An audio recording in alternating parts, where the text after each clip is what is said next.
Bienvenidos a un nuevo episodio de Ser Pasteur. Hoy queremos abrir un espacio para hablar de un tema que es la base, el piso firme de nuestra salud mental, pero que a veces damos por sentado o que dejamos en último lugar de la lista de pendientes.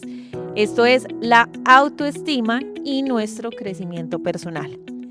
Vivimos en un mundo que nos exige ser productivos, cumplir metas, vernos impecables hacia afuera, pero ¿qué pasa con lo que construimos hacia adentro? ¿Cómo nos estamos hablando y sobre todo cómo nos estamos queriendo? Para guiar esta conversación nos acompaña como siempre nuestra psicóloga del programa Hablemos y Sanemos, Catalina Henao. Hola Cata, ¿cómo estás? Hoy queremos desmitificar la idea de que querernos a sí mismo es un acto de egoísmo. Al contrario, es un acto de responsabilidad y salud mental. Y para profundizar en esto desde una perspectiva no solo clínica, sino educativa y humana, hoy tenemos una invitada especial. Nos acompaña Ana Sofía Rollave, psicóloga y pedagoga. Ana Sofía, bienvenida a Ser Pasteur. Hola Lina, hola Cata, qué alegría compartir este espacio con ustedes y con toda la comunidad Pasteur. Gracias por la invitación. Para mí siempre es un privilegio hablar de salud mental. Creo profundamente que una persona que aprende a conocerse, a aceptarse y a cuidarse, no solamente transforma su vida, sino también la de toda su familia, su equipo de trabajo y su comunidad. Hoy quisiera que conversemos sobre algo muy sencillo, pero muy poderoso y profundo: aprender a convertirnos en nuestro propio hogar. Quiero empezar precisamente contigo para aclarar conceptos. A veces confundimos los términos. Cuando hablamos de autoestima, pensamos solo en el espejo, en si nos gusta o no nos gusta lo que vemos. Pero hay dos enfoques claves: la autoimagen y el quererse a sí mismo. Desde tu experiencia, ¿cuál es la diferencia entre cómo nos vemos y cómo nos valoramos? Es una distinción hermosa y necesaria, Lina. Y la pregunta que haces es maravillosa y a la vez profunda, porque muchas veces creemos que autoestima y autoimagen son lo mismo, pero realmente son experiencias muy distintas. Cuando hablamos de autoimagen, nos referimos a esa percepción que tenemos sobre nosotros mismos: cómo veo mi cuerpo, cuáles son mis capacidades, mi personalidad. Incluso creo que los demás tienen más esa autoimagen de mí que yo mismo.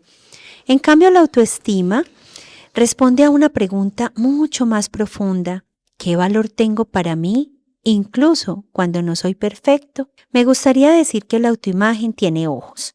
Me encantan las metáforas y las analogías. Y la autoestima tiene raíces. Los ojos observan lo que parece por fuera. Las raíces sostienen lo que nadie ve. Cuando llegan las tormentas de la vida, un fracaso, una pérdida, una crítica, un despido o una enfermedad, no nos sostiene la imagen que proyectamos, sino la que hemos construido con nosotros mismos. En consulta, por ejemplo, veo con frecuencia personas exitosas. ¿Saben? Llegan a este espacio muy motivados, pero a la vez como asustados. Profesionales admirables, padres y madres extraordinarias, empresarios, estudiantes brillantes. Desde afuera parecen tener una vida envidiable, pero cuando se sientan frente a mí, descubro que viven con una sola sensación permanente de no ser suficientes.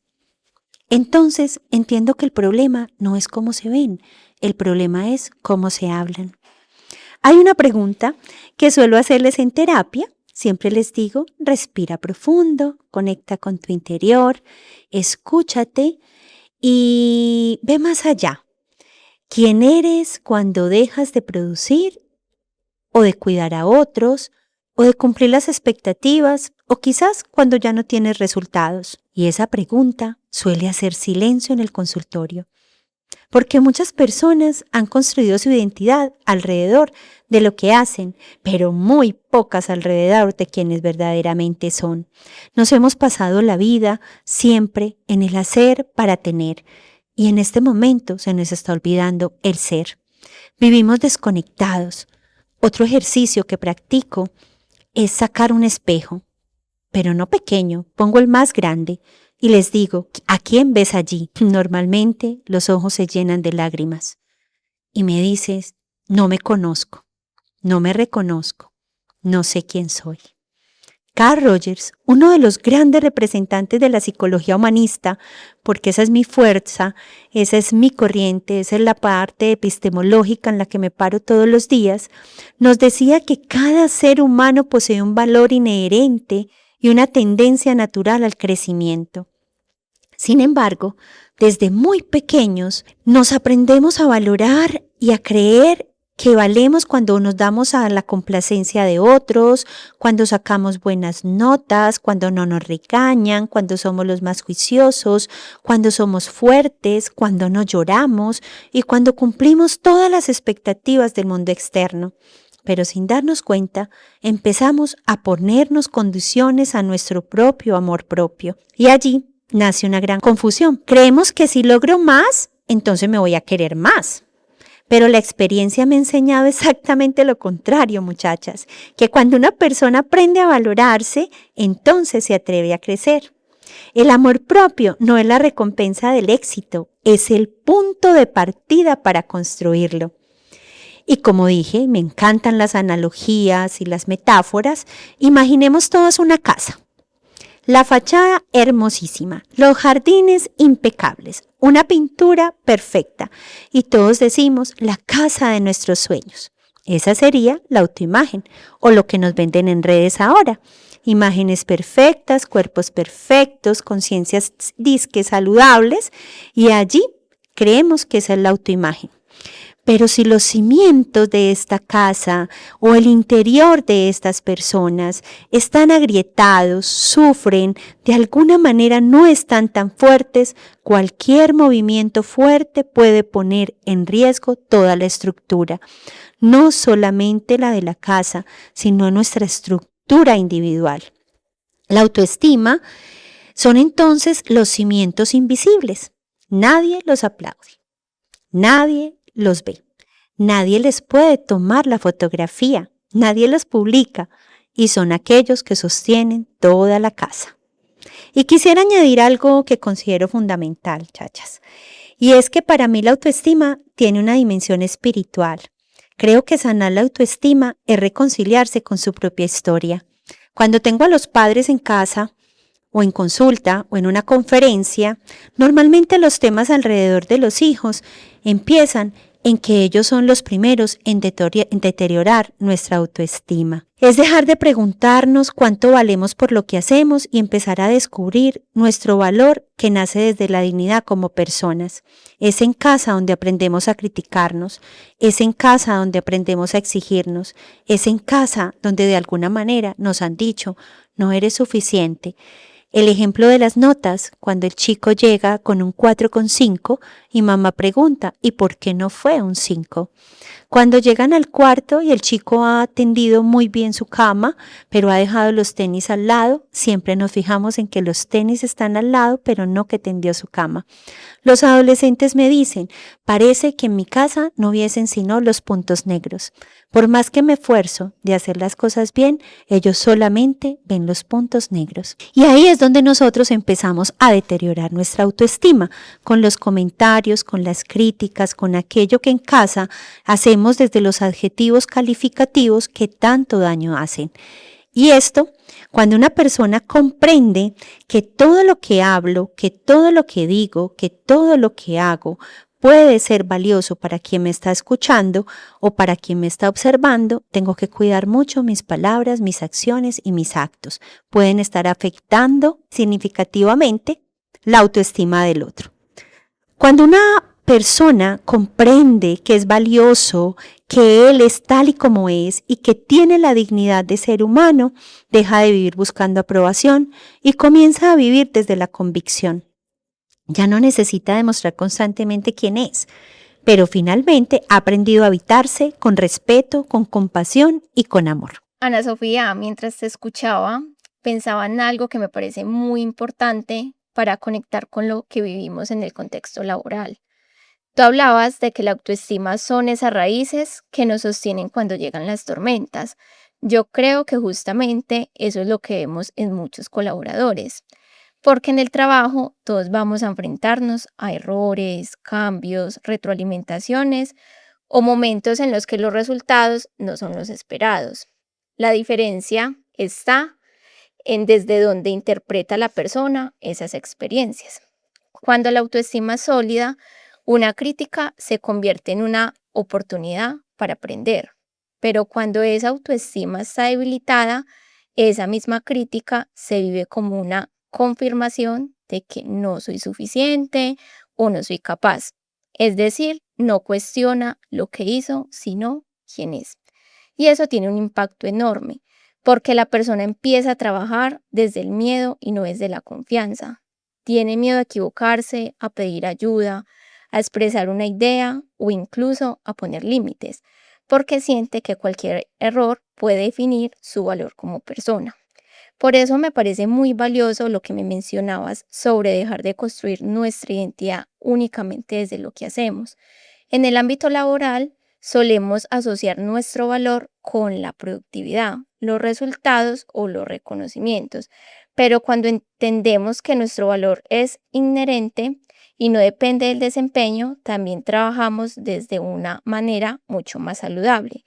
Nos exigimos con responsabilidad, pero también con humanidad, permitiéndonos aprender, crecer y reconocer que equivocarnos no disminuye el valor que tenemos como personas. Cata, conectando con lo que vives en el programa Hablemos y Sanemos, con los colaboradores de Pasteur, en el día a día del trabajo y de la vida familiar, tradicionalmente nos enseñan a exigirnos, pero nos cuesta reconocernos.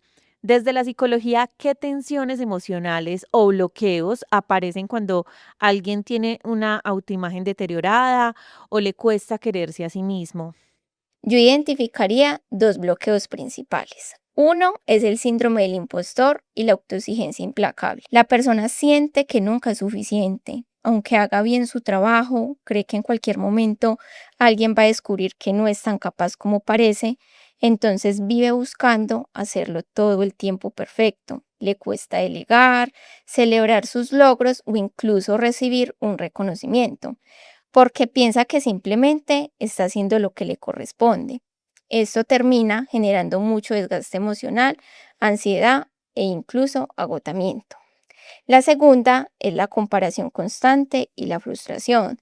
Cuando una persona tiene una autoestima debilitada, suele medir su valor a partir de lo que hacen los demás.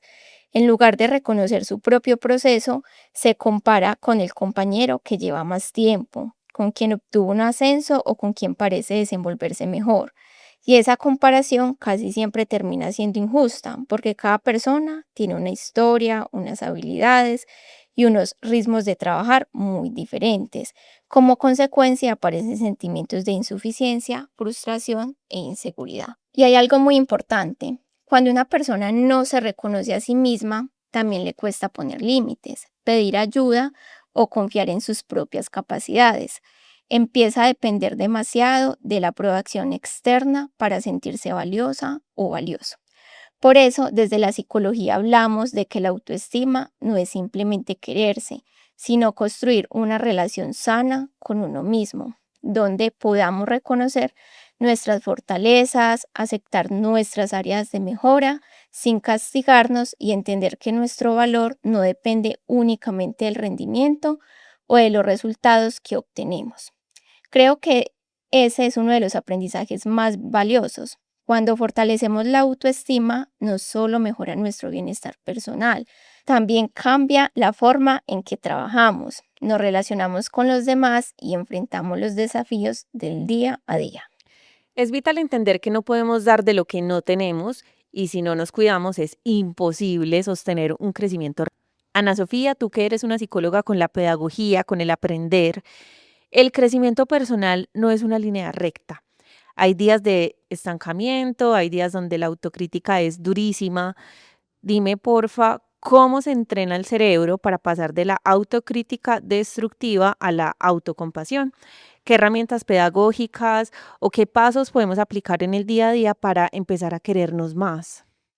Me encanta, Lina, me encanta sobre todo esa palabra entrenar, porque el cerebro aprende por repetición y nuestro cerebro aprende toda la vida. Nunca es tarde.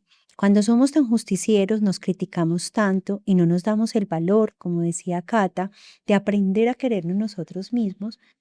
Solemos ser los grandes verdugos de nuestra propia vida y siempre podemos aprender a hablarnos diferente y hacer las cosas de una manera distinta.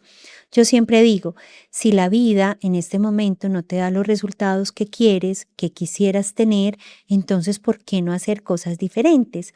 El Waze es una metáfora que también utilizo mucho, te permite recalcular la ruta, pero muchas veces nosotros, a pesar de que tenemos la oportunidad de hacerlo, no tomamos otro camino. Durante mucho tiempo decíamos que o pensamos que la personalidad es algo fijo y decimos, esa persona no cambia, es que así es, él nunca va a cambiar. Y definitivamente estamos muy, muy equivocados, porque hoy la neurociencia nos habla de neuroplasticidad.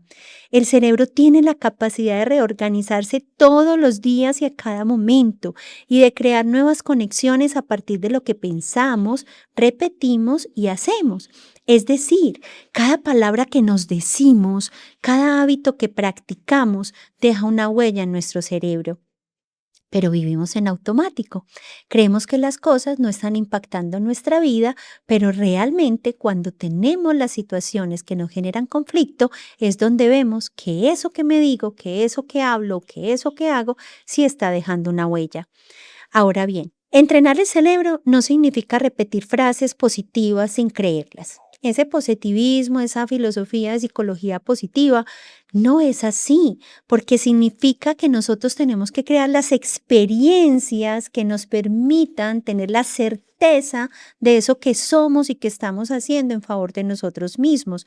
¿Y eso cómo se logra? Con la repetición.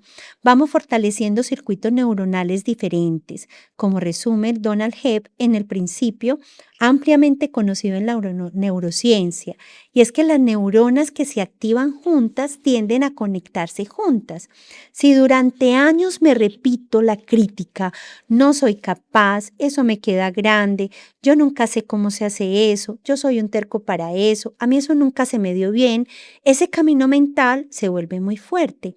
Pero si comenzamos a generar pensamientos más realistas, más conscientes y acciones coherentes con ellos, poco a poco vamos construyendo nuevas rutas neuronales.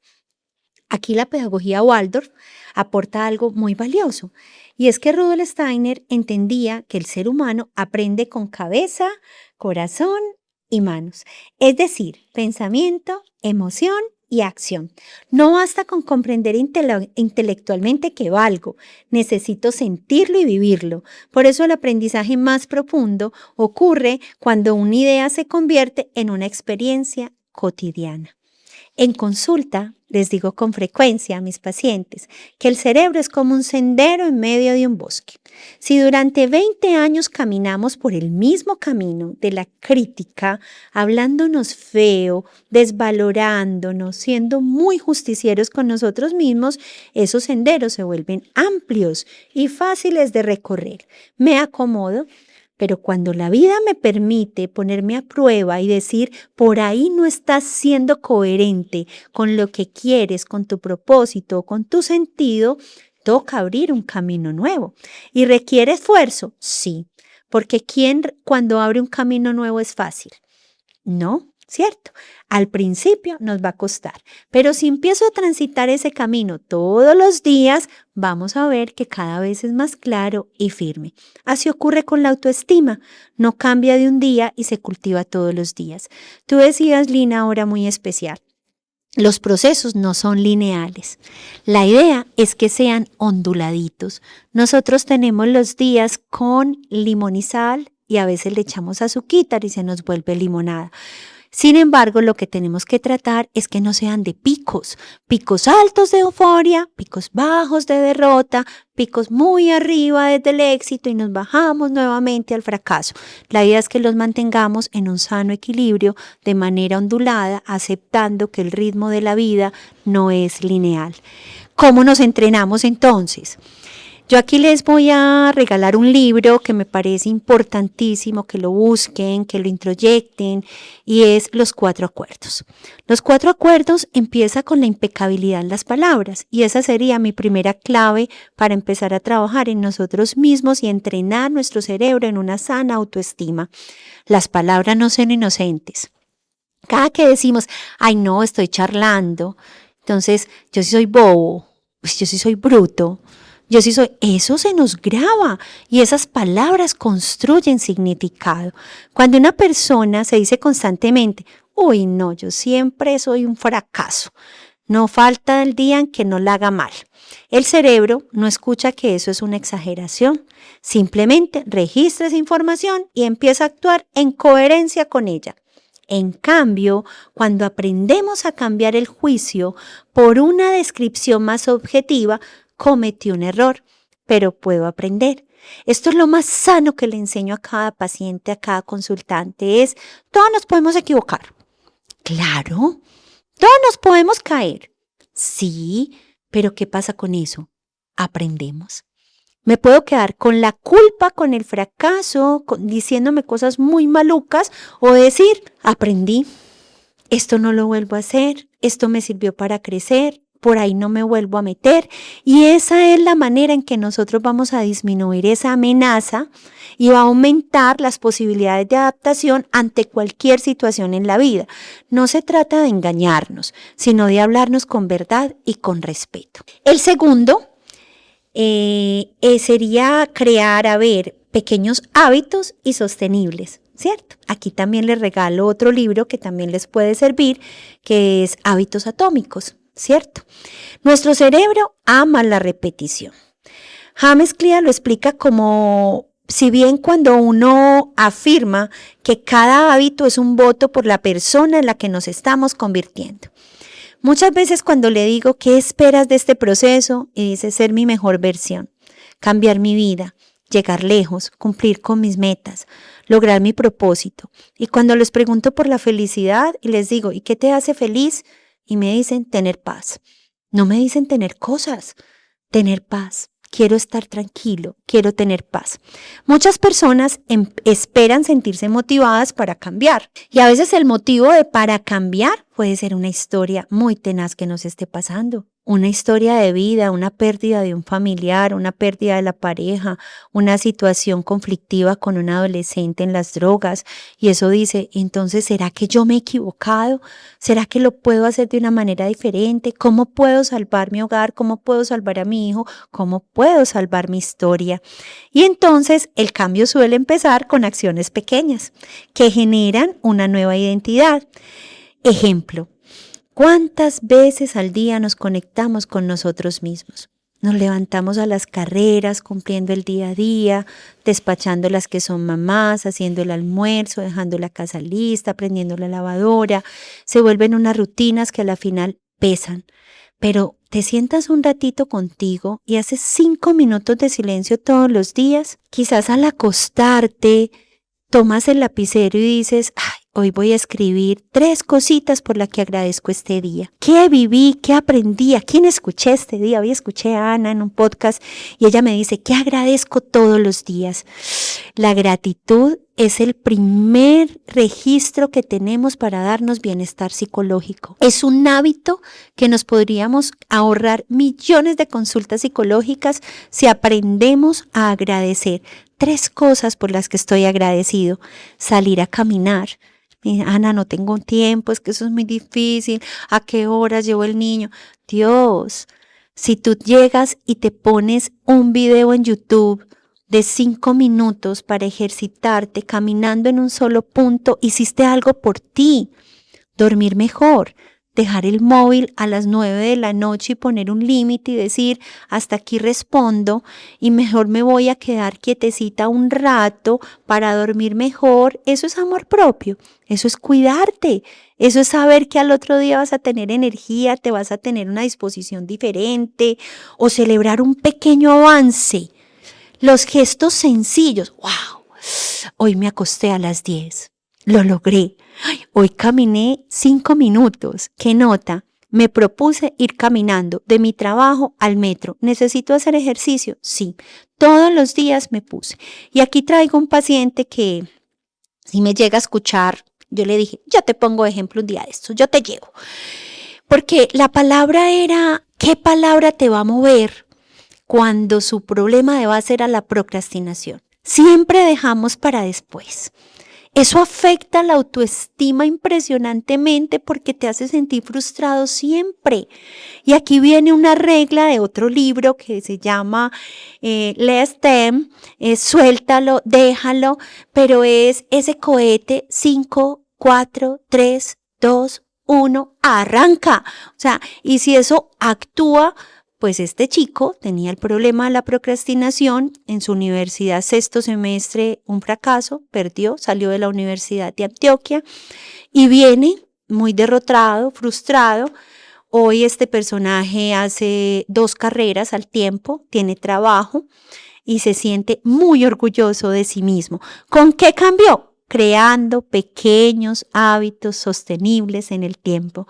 Caminar, dejar el móvil, hacer ejercicio, sentirse y hablarse bonito, o sea que con esos actos repetidos se transformó su vida, la manera de pensar y de sentir frente a sí mismo. Y el tercero, cultivemos la autocompasión, muchachos, por favor, hablémonos bonito, no seamos tan duros con nosotros. Christian Neff nos ha demostrado que las personas que se tratan con amabilidad son menos exigentes. Al contrario, son más perseverantes porque no desperdician tanta energía castigándose. La autocompasión no elimina la responsabilidad, pero sí elimina el maltrato como estrategia para crecer. Y aquí tengo otro consultante, un empresario súper exitoso. He tenido muy buena energía con él en las consultas y me dice, pero es que la autoexigencia me cuesta dejarlo porque es lo que me ha permitido estar en donde estoy. Yo me exijo porque sé que es la única manera de llevar mi empresa y ha entendido que mientras él se exige, se estaba perdiendo a sí mismo. El miedo era no ser suficiente. Podría tener muchos más negocios, pero cada vez más vacío. Podría tener mucha más plata, pero cada vez más triste, ¿sí? Más solo, porque entonces esa autoexigencia la llevaba también a alejarse de todo su círculo, de toda su familia, de todos sus proyectos personales por dedicarse solamente a crecer. Entonces la autocompasión es mirarse con amor. Y aquí, desde mi experiencia, el verdadero entrenamiento no consiste en convertirnos en alguien diferente, sino en recordar quiénes somos cuando dejamos vivir desde el miedo. Miedo al fracaso, miedo a perder, miedo a no ser aceptados, miedo a no ser suficientes. Cada hábito saludable, cada palabra amable hacia nosotros mismos, cada decisión consciente fortalece ese camino. Así como entrenamos el cuerpo para ganar fuerza, también podemos entrenar la mente y el corazón para vivir con más paz, más confianza y más esperanza. El crecimiento personal, entonces, para todos ustedes quiero decirles que no ocurre con un gran cambio de un día. Ocurre por cientos de pequeñas decisiones que con el tiempo terminan transformando toda una vida. Si el cerebro hoy me está recordando que aprende por repetición, les quiero decir que el alma florece por convicción. Por eso no basta con pensar diferente. Necesitamos vivir desde hoy diferente todos los días. Ana Sofía, qué lindo esto que nos decías. Acá sonreía con Lina mientras hablabas, porque en el programa de Hablemos y Sanemos es algo que siempre les digo a todas las personas que están en el programa. Cultivemos esa autocompasión. Todo el tiempo nos damos muy duro. Acá los colaboradores siempre todo el tiempo es no voy a ser capaz, no lo voy a lograr, esta otra persona es mejor que yo. Hay veces por problemas laborales, por problemas desde la casa, siempre son dándose duro, duro y duro. Y yo quisiera agregar algo que me surge mientras te escuchaba, Ana, y muchas veces las personas creen que fortalecer la autoestima es un proceso de pensar bonito o de convencerse de que todo está bien, y creo que ahí hay una confusión importante. Desde mi experiencia, el verdadero cambio empieza cuando una persona deja de luchar contra sí misma, porque podemos conocer toda la teoría sobre autoestima, saber cómo funciona el cerebro e incluso entender por qué pensamos como pensamos, pero si seguimos tratándonos con dureza cada vez que nos equivocamos, es muy difícil que ese conocimiento se traduzca en una transformación real. Por eso me gusta pensar que entrenar la autoestima también es entrenar la forma en que nos acompañamos en los momentos difíciles. Es preguntarnos todos los días, ¿cómo me hablo cuando fracaso? ¿Cómo me trato cuando no alcanzo un objetivo? ¿Soy capaz de reconocer un logro sin minimizarlo? Ahí es donde realmente empezamos a construir una relación diferente con nosotros mismos. Y creo que eso tiene un impacto enorme en todos los hábitos de la vida. Una persona que aprende a mirarse con más compasión no deja de ser responsable ni de buscar la excelencia. Siempre deja de creer que el maltrato hacia sí mismo es el camino para crecer. Para mí es una de las transformaciones más profundas que puedo vivir en un ser humano. Súper poderosas, la verdad es que sí. Cambiar el diálogo interno realmente transforma la realidad. Cata, complementemos esto. Para los colaboradores de Pasteur que nos están escuchando, ¿cómo se ve el crecimiento personal reflejado en la cultura de una empresa cuando las personas empiezan a trabajar en su autoestima? Lina se nota de inmediato. Una comunidad con una autoestima sana es una comunidad más empática y resiliente. Cuando tú te aceptas y te respetas, primero, una sana comunicación. Deja de tomarse las retroalimentaciones como ataques personales y comienza a verlas como oportunidades para aprender y crecer, que incluso Ana nos lo mencionaba inicialmente. Eso permite conversaciones más abiertas, honestas y respetuosas. También celebrar el éxito del otro. Cuando tenemos una autoestima fortalecida, entendemos que el crecimiento de un compañero o de una compañera no disminuye nuestro propio valor. Al contrario, lo vemos como una inspiración y aprendemos a construir en equipo en lugar de competir constantemente.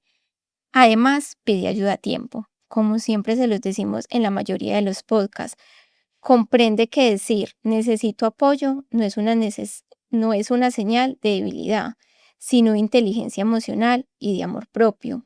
Buscar espacios como el programa Hablemos y Sanemos es una decisión valiente porque muestra el compromiso de la persona con su bienestar y con su desarrollo. Y algo que me parece muy valioso es que las personas comienzan a trabajar desde la confianza y no desde el miedo. Ya no hacen las cosas solo para evitar equivocarse o para demostrar que son suficientes, sino porque reconocen sus capacidades, confían en su proceso y saben que cometer errores también hace parte del aprendizaje. Al final, una empresa crece cuando las personas que la conforman también crecen. Cuando hay colaboradores que se sienten valiosos, escuchados y capaces, se fortalece el trabajo en equipo, mejora el clima laboral y se construye una cultura donde el bienestar y el crecimiento dejan de ser un discurso para convertirse en una realidad. Ese es el verdadero impacto del crecimiento personal dentro de una organización. Bueno, no, qué gran conversación con ustedes dos psicólogas profesionales, todo el conocimiento sobre este tema. Hoy realmente redescubrimos que el crecimiento personal no es acumular títulos o metas externas, sino aprender a ser nuestros mejores aliados en el camino. Ana Sofía, para ir cerrando este espacio, si pudieras darle un mensaje final, una semilla en el corazón a cada persona de la comunidad de Pasteur que hoy duda de su valor o que está peleada con su propia imagen, ¿cuál sería? Quisiera dejarles una idea muy sencilla. Ustedes han aprendido a cuidar muchas cosas en la vida, su trabajo, su familia, sus responsabilidades, sus metas, pero por favor, no olviden cuidar también a la persona que hace posible todo eso, ustedes mismos. Hay una frase de Víctor Frank que siempre me inspira. Entre el estímulo y la respuesta existe un espacio, y ese espacio reside en nuestra libertad y nuestro crecimiento. Cada día tenemos la oportunidad de elegir cómo nos hablamos, cómo tratarnos y cómo volver a empezar. Si hoy alguien nos escucha y está sintiendo que no vale lo suficiente, que todo es un fracaso, que se siente solo, que quizás este momento es el más triste que está pasando en su vida, quiero decirle algo con todo mi corazón. Tu valor nunca ha dependido de tus errores, tu cargo, tu salario o la opinión de los demás. Tu valor está dentro de ti y pertenece a tu dignidad como ser humano. Somos perfectos y aquí enuncio tal como Dios nos creó. Y quisiera terminar con una imagen. una imagen que durante toda la vida ustedes han cargado una mochila llena de críticas, comparaciones y exigencias. ¿Cuánto pesa? ¿Cuánto está tu espalda hoy cargada con todo eso que tú mismo has echado allí? Hoy te invito a que respires profundo y abras esa mochila. Empieces a sacar una a una esas piedras que te has echado ahí y dejarla en el camino. No tienen que hacerlo todo hoy, pero cada pasito que hago todos los días por livianar mis cargas, por estar más tranquilo, por ser más amoroso conmigo mismo, va a tener significado en tu crecimiento personal. No consiste en convertirte en otra persona, como se los decía, consiste en regresar poco a poco a lo que realmente somos. Cuando aprendemos a habitarnos, les quiero decir a todos, con respeto, con compasión, con amor, también empezamos a habitar mejor el mundo y a ofrecer nuestra mejor versión a quienes caminan con nosotros. Y aquí les quiero dejar algo, coherencia, coherencia. Pedir coherencia entre lo que hacemos, pensamos y decimos. A veces somos muy amorosos en nuestro entorno de trabajo. Mostramos todas nuestras capacidades y damos más incluso de lo que podríamos dar. Pero si nuestra propia empresa somos nosotros mismos, ¿cómo estamos haciendo eso para nosotros? Hacerlo para otros siempre resulta más fácil, pero hacerlo para nosotros nos cuesta muchísimo. Esa es la invitación. Vuelve a ti, habítate, ámate, háblate bonito y haz cosas en el día a día que te permitan ser la mejor versión de ti mismo. Y por favor, no dejes de pedir ayuda.